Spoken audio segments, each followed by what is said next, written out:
school where you're working, if Faye and Pam can just drop a message into the chat box there. I know Jill's already done that and said that she is an early years teacher down in Somerset. If you can just drop a little message in to tell me where you work, what phase you work in, and if you have any position of responsibility, and then that will give me a little bit more of a steer in terms of how we approach some of the topics that we'll run through tonight. So while you're doing that, I'll just take you through the first little bits of what's going to happen tonight. You may, if you have got a pen and paper, or if you can get one within arm's length or reach, or if you want to go and run and get one now, I'm going to give you some tasks at some point, some reflection tasks. So if you have got the ability to grab a pen and paper or a device, an iPad or something like that, you want to kind of take some notes, and that'd be great. That'd be very, very useful for quite a few tasks we're going to do over the next couple of hours. All right.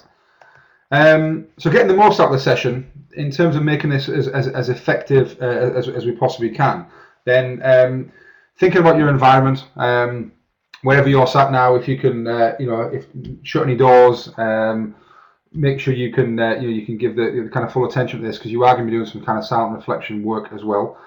Like I said before, taking some notes, although the presentation will be sent out afterwards. Then if you would like to take any notes while we're on, there's lots of things we're going to be talking about. That'd be very useful. Feel free to use the chat box to ask me any questions, and I will respond to those as we go, kind of on the fly as we run through the session tonight.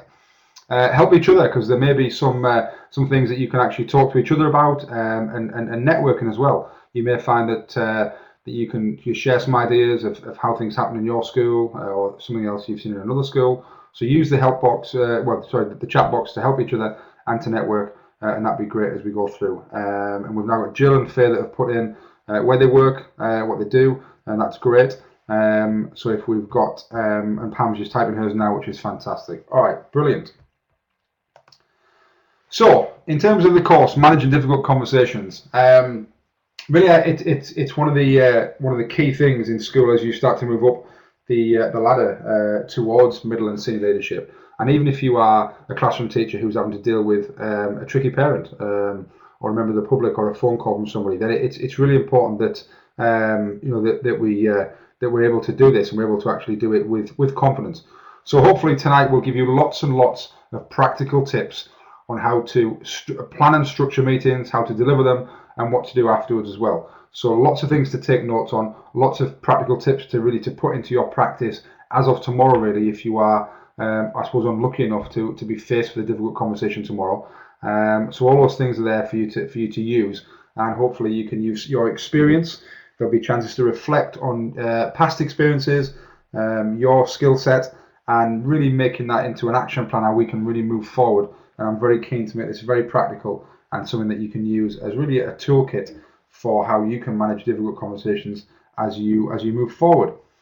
Okay, thank you, Pam, for putting in there. So we've got a good mix there from an early years teacher down in Somerset, Faye, who works in an upper school, assistant principal, responsibility for CPD, had a history as well, and Pam is a head teacher of a tiny primary school for deaf children in Newbury. So welcome to you all. Thank you for joining us tonight, and let's get this kicked off then. Well, firstly, difficult conversations I call that because that's exactly what they are, and they're not easy things to do. And I think sometimes far too many people shirk them because they're not the type of thing that most people in life like to meet head on. They are potentially conflict, and it's not in our natural human nature to do that. So they are difficult, and because of that, and because of the very nature of them, we need to make sure that we really plan for them and we don't walk into them cold, because I think that when we reflect on this in a few minutes' time, we'll find that, like a lot of things, the reason that it may be a difficult conversation has not gone well for you in the past is when we start to unpick it, it might be because of some of the factors we'll look at, and one of those might be the preparation. So we know they're going to be difficult. They're not called happy conversations. They're not called joyful Friday afternoon conversations. They are difficult. So all the things we're going to talk about tonight, hopefully, are going to make them that little bit easier, and make your life a lot better, because ultimately you want to regain control. Well, you want to gain control, not regain, gain control in the meeting, and make sure that our outcomes are going to be what we want. Big bugbear of mine, although I do a lot of work nationally about education and education technology and using technology in our schools.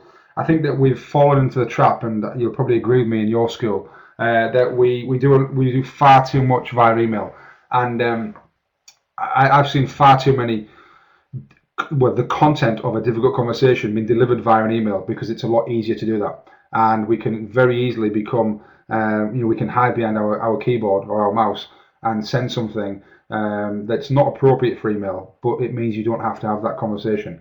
And really, we need to make sure that we are talking, and we're talking face to face, and we're giving other people the opportunity to respond, and not just communicate, because it's far too easy to send an email to somebody. And on that note as well, thinking about the timings of emails, getting an email at 5 o'clock on a Friday of a kind of negative tone can really spoil someone's weekend. So it's really thinking about talking and going back to basics with talking, meeting people. We are a people-led organisation. We're a people-driven organisation of all the organisations we work in.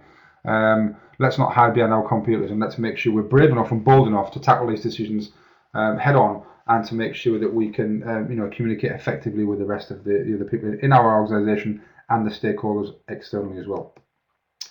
Right, just a little brainstorming then, and I'd like to do this in either, well, if we can do it in the chat window, that'd be great. If you can just think of, give me 5 things that the email should be used for, and maybe 5 things that it definitely shouldn't be used for, or your experiences of what it's been used for really badly, especially when we're talking about these type of conversations. So if you can just spend 30 seconds now, throw in some information into the chat window.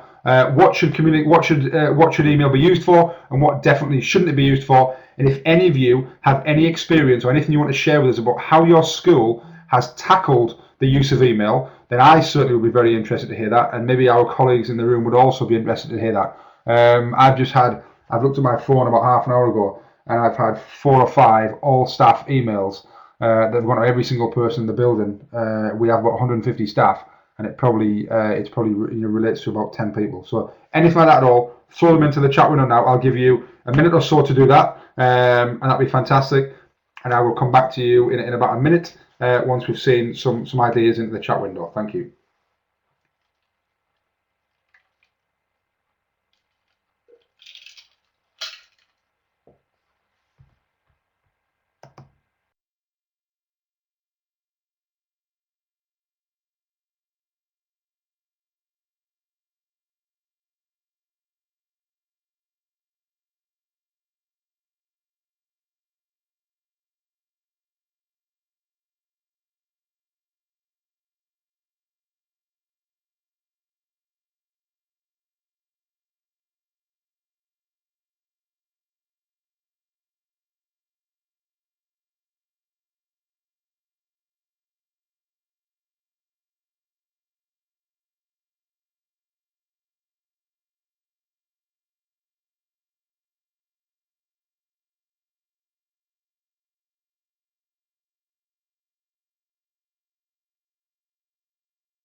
Okay, I'll just jump back in here now.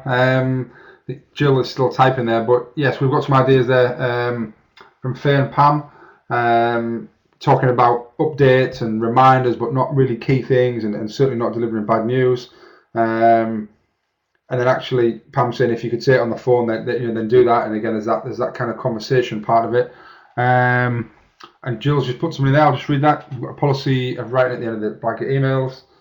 So staff can see that if they're relevant before opening and save time.